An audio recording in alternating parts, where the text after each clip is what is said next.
Hello, मेरा नाम कृणाल संघवी है और मैं ILJD लैब से आपको आज एक ऐसा टॉपिक डिस्कस करने वाला हूं जो हर हर एक घर में ज़रूरत है। आज का हमारा टॉपिक है गहनों की चोरी होने पर भी आपको आपके पैसे 100% कैसे मिल सकते हैं। उससे रिलेटेड आज का हमारा पूरा वीडियो है। आप पूरा वीडियो सुनिए और आप अपनी ज्वेलरी को कैसे सिक्योर कर सकते हैं उसके बारे में जानिए।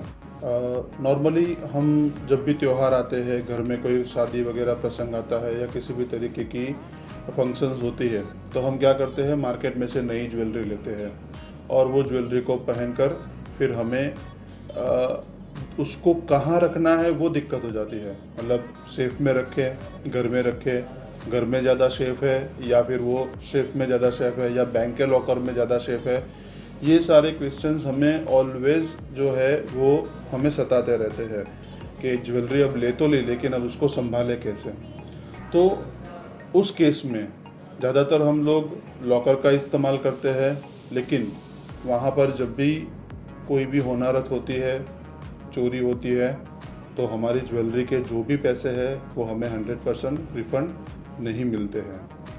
तो आज मैं आपसे आपकी ज्वेलरी को सिक्योर कैसे करनी है, चोरी हो जाने पर भी अगर आपकी वो ज्वेलरी 100% आपके पैसे जो है वो आपको कैसे वापस मिल सकते हैं, उससे रिलेटेड मैं आपसे डिस्कस करने वाला हूँ। तो गवर्नमेंट में जैसे हमारा ज़िंदगी का लाइफ इंश्योरेंस होता है, गाड़ी का इंश्योरेंस होता है, उसी तरीके से गवर्नमेंट ने ज्वेलरी पर भी इंश्योरेंस की पॉलिसी जो है वो बनाई हुई है।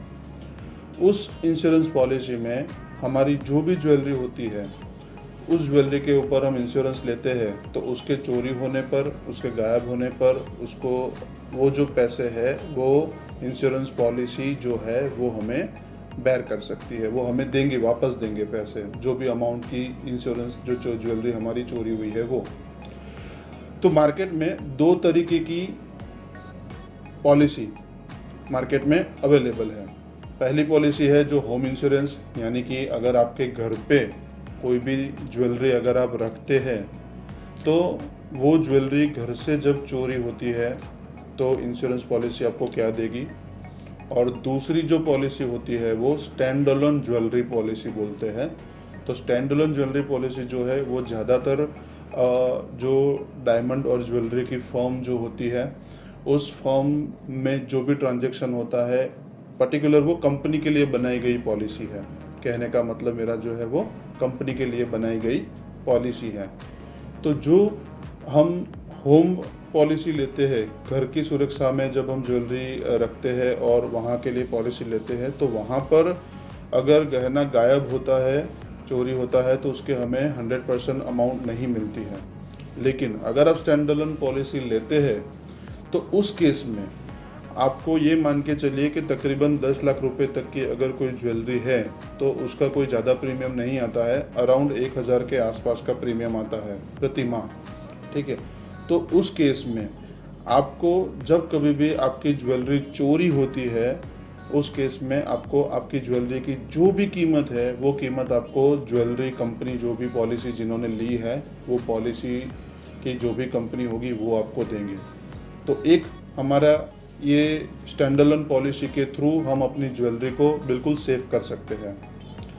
दूसरी बात कि जब कभी भी आप पॉलिसी लो तो आपको क्या चीज़ ध्यान में रखनी चाहिए पॉलिसी लेते वक्त। तो खासकर आपको दो चीज़ ध्यान में रखनी चाहिए कि पॉलिसी लेने से पहले गवर्नमेंट के अप्रूव किए गए जो भी ज्वेलरी वैल्यूअर होते हैं, उनके थ्रू आपकी ज्वेलरी की एक बार वैल्यू निकलवा दीजिए कि भाई आपने जो भी अमाउंट में ली हो ज्वेलरी, लेकिन करंट मार्केट में, करंट सिनारियो के हिसाब से उस ज्वेलरी की कीमत क्या है, जिससे कि आपको पता लगे कि आपका इंश्योरेंस कितना लेना चाहिए और कितना वो इंश्योरेंस आपका जब भी ज्वेलरी चोरी होने पर पास होगा। और दूसरी चीज़, खासकर ज्वेलरी की पॉलिसी की जो भी कंपनी हो, उसकी रिफ़ंड पॉलिसी पढ़ना बहुत ज़रूरी है कि जब भी आपको वो पेमेंट क्लेम करने की ज़रूरत पड़ी तो उस टाइम पे उन लोगों के क्या क्या रूल्स आपको फॉलो करने होंगे वो पढ़ना बहुत ज़रूरी है। ये दो चीज़ प्रॉपरली पढ़ के और आप पॉलिसी लेंगे तो आपकी ज्वेलरी बिल्कुल सेफ़ है। आपको वो ज्वेलरी की 100% अमाउंट चोरी हो जाने के बावजूद भी आपको कंपनी जिन्होंने भी पॉलिसी ली है वो आपको देंगे। तो एक बार फिर ILJD से मैं कृणाल संघवी आप सबका धन्यवाद करता हूं। आपने इस वीडियो को देखा, इस चैनल को लाइक कीजिए, सब्सक्राइब कीजिए और इसी तरीके से आप हमारी लेबोरेटरी सर्विस और ज्वेलरी से रिलेटेड नॉलेज अपना अपग्रेड करते रहिए। Thank you.